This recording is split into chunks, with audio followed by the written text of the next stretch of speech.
All right, so I know I'm hella late to this, but about a week ago, the Xenoblade 3 trailer got some subtitles, and you know what that means. The fans were going insane looking at for the subtitles for the smallest meaning of something, and we found something.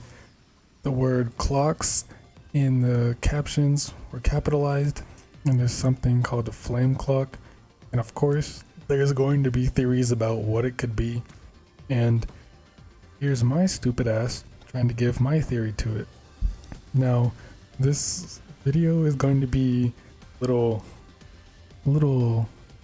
hot, more like a hot take, because I know there's going to be a decent amount of you putting me in my place and telling me how stupid and dumb I am for this video. Tell me how wrong and dumb I am. So I'm looking forward to that. And plus I also love the interaction with the community, so yeah, please do go down and tell me how dumb I am. But in this video I'm going to try to explain what the flame clocks actually is, or like what the clocks are, or what they could be. So yeah, this is gonna be like the last Xenoblade 3 video for a while, considering they stopped tweeting about Xenoblade 3 every day since the trailer dropped. They stopped like 2 days ago, so we're not gonna be getting any more Xenoblade 3 news for a minute. So this is gonna be the last fun for a little bit. But in the meantime, go watch my Xenosaga playthrough. What are y'all doing? But with that out of the way, let's actually get into this. So this wasn't really my idea to begin with. I was scrolling through Twitter, as you know, a sane person does, and I stumbled across a tweet about the clocks and what they could mean, and down in the replies, Xenoblade Chronicles is shown on screen right now. Go follow them on Twitter, and for whatever reason, I don't know why you'd want to do this, but if you don't want to go follow me on Twitter, that shit'll be linked in the description. Mind you, I literally just retweet. That's all I do. Like, my following isn't big enough to like actually tweet myself. I just retweet a bunch of shit. So again, I don't know why you'd want to go follow me, but go ahead, do that. But basically, what Xenoblade Chronicles said, I'll read it word for word, said idea. Clocks in our eyes equals, or clocks, I mean, you'll see it on screen. Clocks in our eyes, everyone's obsessed with the clocks. Flame clock equals flame of life. Clock equal ticks down, filling up equals restoring ether to the clocks maybe. So maybe ether is running out because everyone's using it, and flame clocks are some kind of limiter. Mio and Noah release people's unspent ether after their death. Maybe when ether leaves a person, it restores other people's flame clocks. And that's why they're literally fighting to live and living the fight, because it's the only way to keep the clocks from ticking all the way down. So I thought that was brilliant when I first read it. And so shoutouts to them. Go follow them on Twitter. They're incredible. But I just wanted to build upon that in this video, because I agree, maybe the reason everyone is fighting is because maybe they're fighting to literally keep their clocks running, and the job of Offseers is to take that ether, like when they're playing the flute, return the ether from the great ether flow of Ionios, and like add that ether to the clocks to keep them ticking. And if somebody's clock runs all the way out, then they die. So they literally have to live to fight and fight to live. They're literally fighting for their lives, because say if somebody dies, the Offseers, Noah, Mio, and that third, like Fiora Shulk relative or whatever, play their flutes and return the ether back to like the great ether flow of the planet, or you add it, it like disperses and like disperses into everyone's clock. Now for the flame clock, I'm not quite sure what the flame clock could be. Maybe Kevis and Agnes both have their own clocks, which is like the life force of everyone in Kevis or Agnes respectively. And like Kevis has the flame clock, and then Agnes would have like some like mist clock or whatever, you know, just or vice versa, a flame clock and whatever the opposite would be. And each nation has their own clock. And playing the flute returns the ether to the clock to keep it ticking. And if the clock runs out, then everybody dies. Everyone in the nation dies. So maybe that's why Agnes and Kevis are fighting, to literally keep their clocks running. And maybe, like, if one nation defeats the other, then all the ether and time from that clock gets added to that new triumphant nation's clock. I mean, I'm just rambling at this point. It's really difficult. I don't really know how to explain all this. It's really confusing about what these clocks are and how they actually work. But as Xenoblade Chronicles said, it could be something related to the ether and the life force, considering that the main theme of Xenoblade 3 is life and how the characters deal with the loss of life. So maybe somehow the clocks could have something to do with that. And so something else I wanted to mention. I promise this is the last Zanza connection, okay? I've already made enough Zanza connections about this game. But if you remember in Xenoblade 1, how Zanza created the Telethia to like basically wipe out all life on Bionis, to return the ether to the Bionis to keep Zanza alive.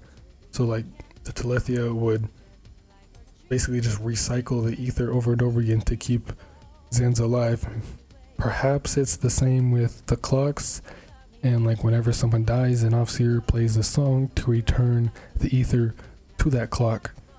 And then maybe every time someone uses ether, the clock ticks down, and like the main clock of the whole nation ticks down. And then when that gets to 0, everyone just fucking dies.